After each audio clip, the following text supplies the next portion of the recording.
gente, aquele cara de ponta da sua liga, ele vai estar exatamente com esses laterais e com esses zagueiros, tá? Como falei, na defesa o que vai diferenciar é técnico e banco de reservas. Agora deixa eu falar um pouco aqui sobre essa questão do Regis. Regis, muito obrigado por ter se tornado membro do canal, tá? Vou derrubar essa tela aqui e vou botar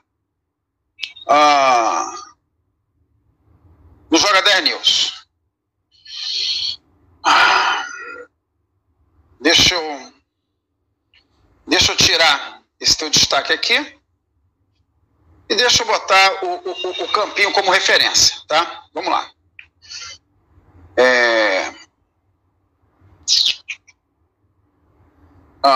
Esse campinho apresentado do Botafogo, ele está equivocado, tá? Botafogo não é assim, ok? O Botafogo, os pontas são os laterais, ok? Você joga num 4-4-2 quando você está se defendendo. Nesse desenho aí, dizendo para vocês o que aconteceu no último jogo com o Corinthians, o Tietê, na parte defensiva, ele vai ser o cara que vai fazer a segunda linha de 4, e o Luiz Henrique vai fazer a segunda linha de 4, ok? Quando ataca, como falei, a amplitude é dada pelos laterais, os laterais que viram pontas. Vejam jogos do Botafogo e passam a reparar isso. De vez em quando você vai ter um Luiz Henrique entrando pela ponta, um Júnior Santos ou alguém, você vai ver. Mas, na verdade, você tem um quadrado ali na frente, tá? 4 atacantes por dentro. Na parte superior do quadrado, o Tiquinho Soares joga pela esquerda e o Luiz Henrique joga pela direita, ok? E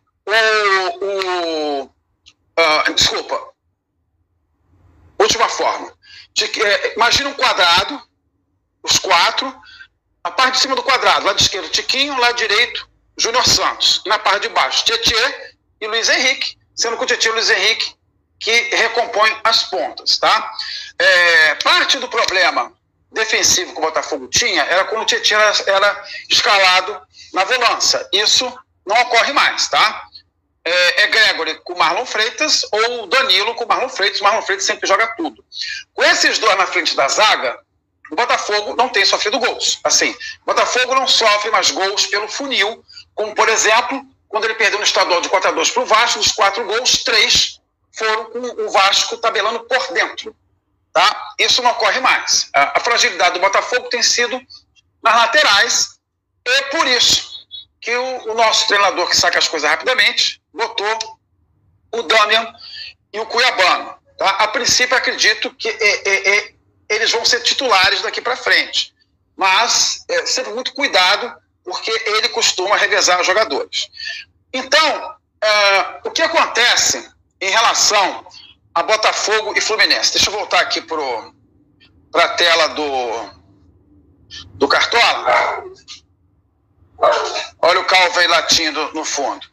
Vamos voltar aqui para a tela do Cartola e vamos aqui, vamos conversar com vocês. Vamos lá.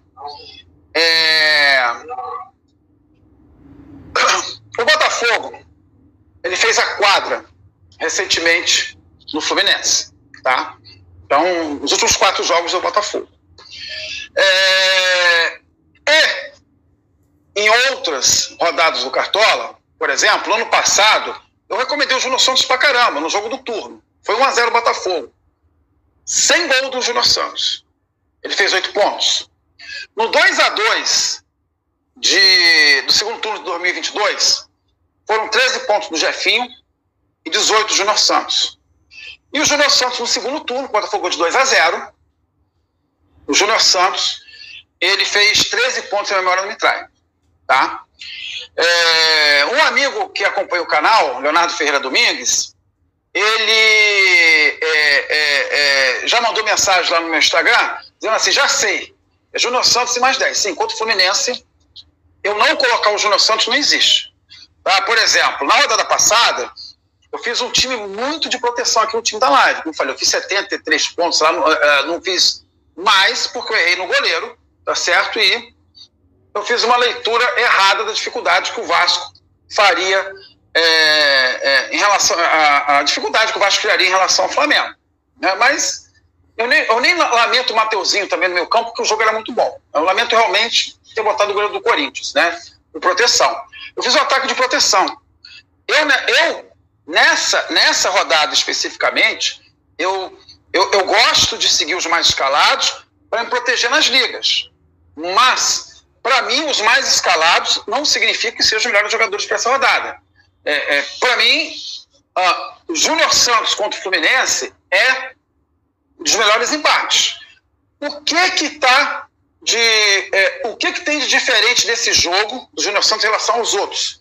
É que o Júnior Santos não vai ser o ponta, como eu expliquei há pouco ali no campinho para vocês. Tá?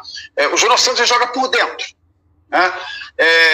E normalmente quem vai dar essa amplitude é o lateral ou o Luiz Henrique.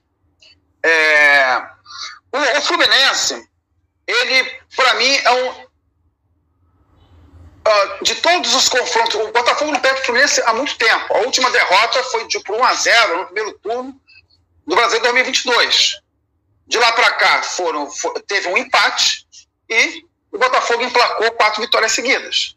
Agora, de todos esses confrontos, esse é o confronto que o Botafogo ele vai mais forte em relação ao Fluminense. O Fluminense enfraquecido pela ausência do Arias e o Fluminense que tem problemas de transição. O Fluminense o grande problema do Fluminense ao enfrentar o Botafogo outras vezes, o Fluminense ele tem dificuldade com 2 tipos de jogos. Quando você faz pressão na bola. Tipo, Internacional nas semifinais da Libertadores. O Inter massacrou o Fluminense e controlou o jogo nos 180 minutos. Perdeu, não por causa dos gols que o Ener Valencia perdeu. Perdeu porque o Cudê recuou o time. E aí, o Fluminense, que tem muita qualidade, tendo espaço para jogar, virou o jogo. Então, por exemplo, City, o Fluminense não jogou.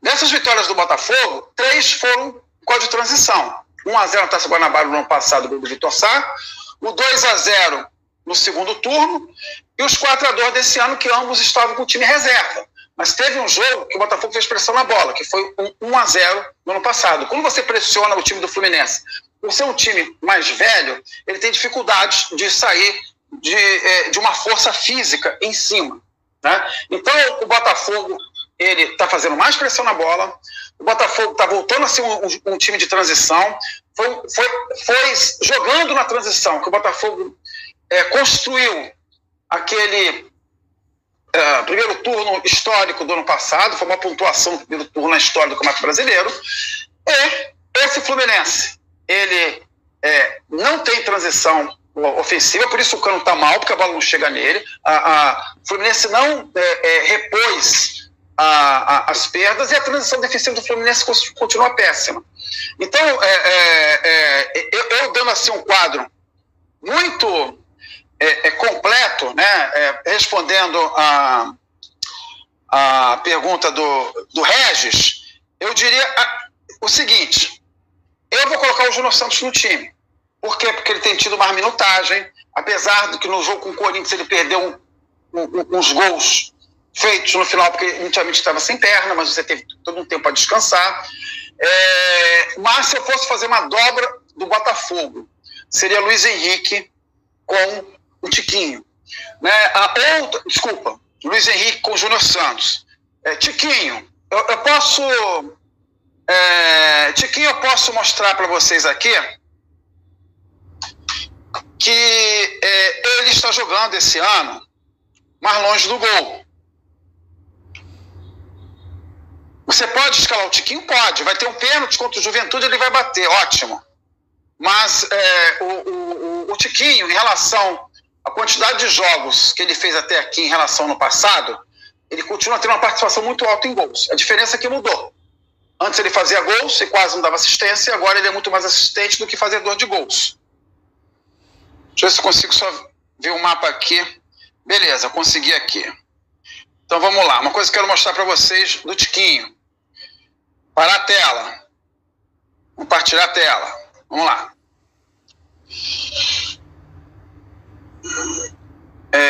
Esse aqui é o mapa do calor do Tiquinho Soares de 2000. E deixa eu fazer uma troca aqui no StreamYard. Me botar pequeno e se o mapa maior. Melhorou. Quem acompanha lives a gente tem aqui desde 2020, tá? Quem acompanha sabe que existe um pequeno defeito que fica entre a cadeira e o computador, tá certo? Então vamos lá. Esse aí é o mapa do calor do Tiquinho esse ano. Então vocês veem onde tem mais vermelho, onde ele atuou, é do lado esquerdo mais recuado. Como um 10. Como um 10 pelo lado esquerdo, com meia esquerda, tá? Lembre-se que para quem está acompanhando direto, quando eu botei o campinho do Botafogo, eu falei, no ataque, na parte ofensiva, é um quadrado. Na parte superior, Tiquinho do lado esquerdo, Júnior Santos do lado direito. Na parte de baixo, eu tenho do lado esquerdo o Tietê, foi no jogo do Corinthians, que vai recompor a segunda linha de 4. E do lado direito eu tenho o Luiz Henrique. Agora, vamos fazer uma coisa aqui. A gente vai modificar... a gente vai modificar aqui o ano. A gente vai tirar 2024 e vai botar 2023. E aí vocês olham, né, como é que o mapa do Tiquinho ele deu uma mudada, tá certo? Como é que você tinha muito mais partes vermelhas lá na frente. Recuar para buscar jogo, ele sempre fez isso, mas agora ele está fazendo mais. Então, eu vejo o Tiquinho como opção. Primeiro que a gente não sabe qual vai ser a minutagem dele. Eu vejo o Tiquinho como opção se você pensar em alguém para bater pênaltis, tá certo? Vale uma dobra do Botafogo? Vale. Vale uma dobra do Botafogo, do Luiz Henrique com o Júnior Santos, e sabendo que o Luiz Henrique provavelmente vai ter uma baixa minutagem.